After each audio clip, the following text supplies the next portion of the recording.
को लेकर सभी पार्टियां जोर आजमाइश करती नजर आ रही हैं।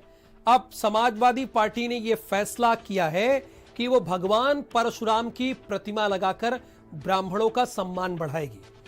बताया जा रहा है कि परशुराम की प्रतिमा यूपी की सबसे ऊंची और भव्य होगी। इसकी ऊंचाई 108 फीट होगी और यह लखनऊ में लगाई जाएगी। समाजवादी पार्टी ने इसके लिए काम भी शुरू कर दिया है। प्रतिमा के लिए समाजवादी पार्टी के नेता जयपुर पहुंच गए हैं। बताया जा रहा है कि परशुराम चेतना पीठ ट्रस्ट के तहत प्रतिमा का निर्माण किया जाएगा। उत्तर प्रदेश में समाजवादी पार्टी ने ब्राह्मणों को साधने का काम शुरू कर दिया है।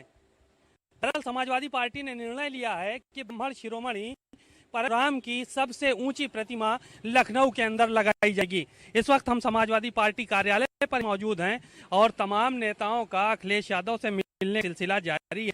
यहाँ पर लोगों का आवागमन, लेकिन कोविड काल के चलते लोगों को यहाँ पर प्रवेश नहीं दिया जा रहा है और सोशल डिस्टेंसिंग की बात कही जा रही है। समाजवादी पार्टी ने इस बात का निर्णय लिया है कि लखनऊ के अंदर 108 फीट ऊंची परशुराम की प्रतिमा लगाई जाएगी। इससे ब्राह्मणों का सम्मान बढ़ेगा। इसी के चलते अभिषेक मिश्रा, जो कि समाजवादी पार्टी के पूर्व मंत्री रहे हैं और कैबिनेट मंत्री रहे हैं और समाजवादी पार्टी के वरिष्ठ नेता हैं, उनको राजस्थान भेजा गया है। वो वहां पर जाकर जिन लोगों ने अटल बिहारी वाजपेयी सहित तमाम लोगों की प्रतिमाएं बनाई हैं, उनसे बातचीत कर रहे हैं और आने वाले समय में लखनऊ के अंदर परशुराम की भव्य प्रतिमा बनकर तैयार होगी। कैमरामैन जितेंद्र के साथ सीमा नकवी, भारत समाचार, लखनऊ। और सीमा इस वक्त हमारे साथ लाइव भी जुड़े हैं, लेकिन ये तस्वीरें देखिए।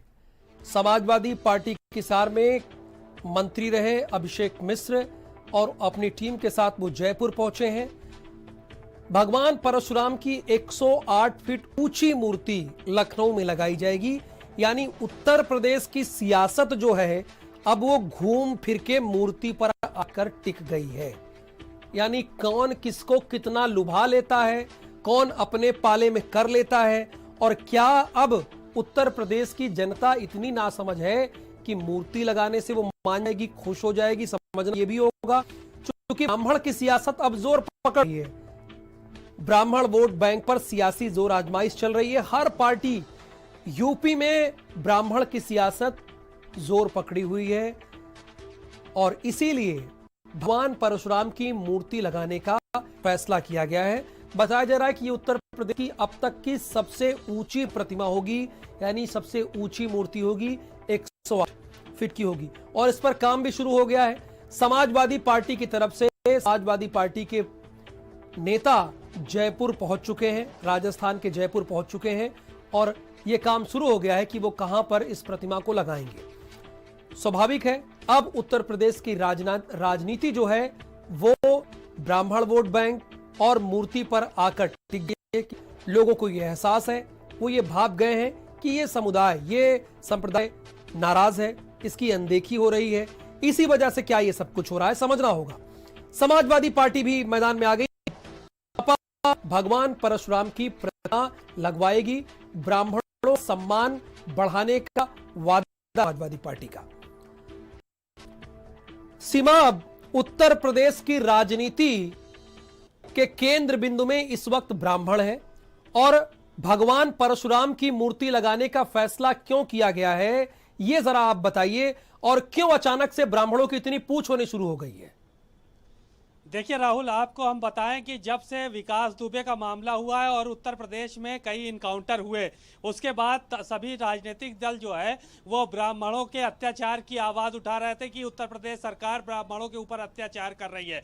उसी बीच जो भारतीय जनता पार्टी है, उत्तर प्रदेश की सरकार है और केंद्र की सरकार है, उसने संगे बुनियाद रख दी अयोध्या में राम मंदिर निर्माण के लिए।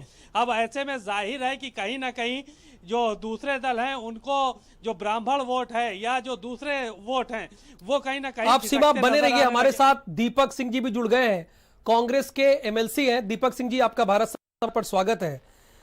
चूंकि अब समाजवादी पार्टी भी कूद गई है कि यूती लगवाएगी, उसने निर्णय ये लिया है। हालांकि आप कांग्रेस हैं, फिर भी राजनीतिक टिप्पणी मैं आपकी चाहूंगा, इस पर क्या है? देखिए राहुल, मूर्ति कोई लगवा सकता है किसी की, और समाजवादी पार्टी ने किसी महापुरुष की मूर्ति लगानी स्वागत योग कदम है। महापुरुषों की मूर्तियां हमारे लखनऊ से पूरे प्रदेश में बहुत सारी स्थापित हैं। भगवान परशुराम की मूर्तियां सैकड़ों की संख्या में पूरे देश में प्रदेश में स्थापित है। उनके नाम के धर्मशाला संस्थान, कई सारे ऐसे संस्थान स्थापित हैं। तो इसमें एक नई बात नहीं है। और रही बात भगवान परशुराम की मूर्ति लगाने की, भगवान श्री राम की मूर्ति की, तो जो लोग मूर्ति लगाते हैं कम से कम उनसे एक निवेदन जरूर करूंगा कि जो भगवान परशुराम ने कहा था, जो उनके उपदेश थे, उसका भी अनुपालन करें। और जो पार्टियां किसी महापुरुष की मूर्ति लगाती हैं, उन्होंने मूर्तियों के बारे में क्या क्या कथन थे, उनके क्या क्या उनके भाषण रहे हैं पहले, क्या क्या उनका एजेंडा रहा है, उसका भी अध्ययन करना चाहिए। यानी मूर्ति लगाने से किसी का भला नहीं होगा, उन्हें अनुसरण करने से भला होगा, उनकी बात को फॉलो करने से भला होगा, आप यही कह रहे हैं? निश्चित रूप से। तो इनके इस निर्णय को आप कैसे देखते हैं? चूंकि अनुसरण तो अभी ऐसे कुछ है। देखिए, किसी महापुरुष की मूर्ति लगाना भगवान राम ने भी कहा था और परशुराम ने कहा था। भगवान परशुराम जब निकलने लगे अपने घर को छोड़ के, उनसे उनके लोग कहा कि आप रुकिए।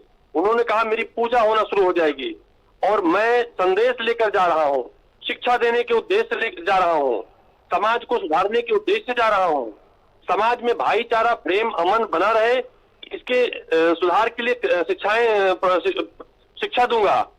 तो मुझे लगता है प्रदेश को आज जरूरत विकास की है। परशुराम जी के बताए रास्ते पर जो अत्याचार है, यहाँ पर व्यभिचार है, उससे लड़ने की जरूरत है। उत्तर प्रदेश को अहंकार को समाप्त करने की जरूरत है। जिस सहस्त्रबाहु का विनाश परशुराम भगवान ने किया था, वो एक अत्याचारी राक्षस था। तो अत्याचार समाप्त करना उद्देश्य होना चाहिए, प्रदेश का विकास उद्देश्य होना चाहिए, प्रदेश में भाईचारा ये ठीक कह रहे हैं आप कि उद्देश्य उद्देश्य होना चाहिए विकास।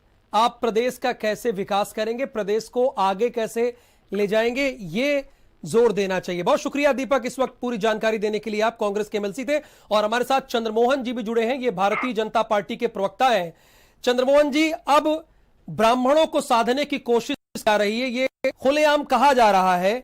जो लोग कहते हैं कि हम जात की राजनीति नहीं करते, अब वो कह रहे हैं, और वो ये भी कह रहे हैं कि हम पूरे प्रदेश में परशुराम की मूर्ति लगवाएंगे, और कुछ लोग तो जयपुर में भी बैठे हैं। राहुल जी, मुझे बड़ा अजीब सा लग रहा है कि ब्राह्मण समाज का प्रबुद्ध वर्ग है जो देश का संचालन करते हैं, और देशभक्ति के लिए जिनकी पहचान है वो केवल एक है कि देश का विकास कैसे हो, देश की समृद्धि कैसे हो, देश में दीन दुखियों का कल्याण कैसे हो। और समाज के भारत में जितने भी समाज सुधार के आंदोलन हुए उसमें ब्राह्मणों ने बढ़ चढ़ के भागीदारी ली है। और वो ब्राह्मण वर्ग कैसे ये स्वीकार करेगा कि जो लोग आज दंगा कराने वाले लोग हैं, जंकियों के पैरोकार हैं, जो राम भक्तों को अपमानित करने से राम भक्तों पे गोली चलाने वाले लोग हैं, उनके साथ में कितने भी जन्म निकल जाएं, कितनी भी निकल जाएं, ब्राह्मण कभी खड़ा नहीं होगा। राहुल जी, मैं एकदम साफ कह रहा हूँ। धोखा किसको दे रहे हैं? मुख्यमंत्री रहते हुए, सरकार चलाते हुए क्या किया? सरकार में किसकी भागीदारी थी? सरकार का संचालन कौन कर रहा था? तो एकदम साफ है राहुल जी, ये धोखेबाजी से ब्राह्मणों को प्रभावित नहीं किया जा सकता। ब्राह्मण दीनदयाल उपाध्याय जी को मानने वाले हैं, ब्राह्मण पंडित अटल बिहारी वाजपेयी जी को मानने वाले हैं। तो ब्राह्मण देश का प्रबुद्ध वर्ग है। ब्राह्मण जो लोग विकास दुबे को पोस्टर बनाने वाले लोग हैं, ब्राह्मण उनके साथ कभी खड़ा नहीं हो सकता। बहुत शुक्रिया इस पूरी जानकारी। चंद्रमोहन जी का साफ कहना है कि जो पोस्टर बॉय को लेकर चल रहे हैं उनकी मंशा कभी नहीं पूरी होगी। सीमा इस वक्त लगातार हमारे साथ लाइव जुड़े हुए हैं। सीमा, आप देख रहे हैं कांग्रेस भी कह रही है कि उनकी बात को फॉलो कीजिए, उन्हें अनुसरण कीजिए, और भारतीय जनता पार्टी ने भी आपके सामने कहा जब सत्ता में थे तो क्या किया, और जब सत्ता में नहीं तो अब याद आ रही है। कथनी और करनी में अंतर है। देखिए, मैंने राहुल पहले भी कहा था कि जब विकास दुबे का इनकाउंटर हुआ तो उस टाइम तमाम पार्टियों ने इसका लाभ लेने की कोशिश की। कि ब्राह्मणों के ऊपर अत्याचार हो रहा है, वो चाहे कांग्रेस पार्टी रही हो और चाहे समाजवादी पार्टी रही हो या दीगर दल रहे हो। साफ तौर पर सबने जो है वो एकदम मोर्चा खोल दिया था सरकार के खिलाफ। उसमें कांग्रेस ने जितिन प्रसाद और आचार्य प्रमोद कृष्णम पूरी तरह से मोर्चा खोले हुए थे उस वक्त, और साफ जो है वो ये कहा जा रहा था ब्राह्मण चेतना जागरण और चेतना जगाने के लिए एक अभियान चलाया जाएगा जितिन प्रसाद की तरफ से। ये कांग्रेस की देन थी, कांग्रेस सारे नेता थे, इन लोगों ने जो अभियान की शुरुआत की थी। अब परशुराम जी एक मूर्ति लगाकर, यानी परशुराम जी की मूर्ति लगा उत्तर प्रदेश की राज्य में आने का सपना देखा जा रहा है। लखनऊ में पीएफआई का मीडिया प्रभारी अरेस्ट हुआ है। पीएफआई का यूपी मीडिया प्रभारी हुआ है। यह दिल्ली का रहने वाला, इसका नाम अब्दुल माजिद है, जिसे गिरफ्तार किया गया है। माजिद को काकोरी पुलिस ने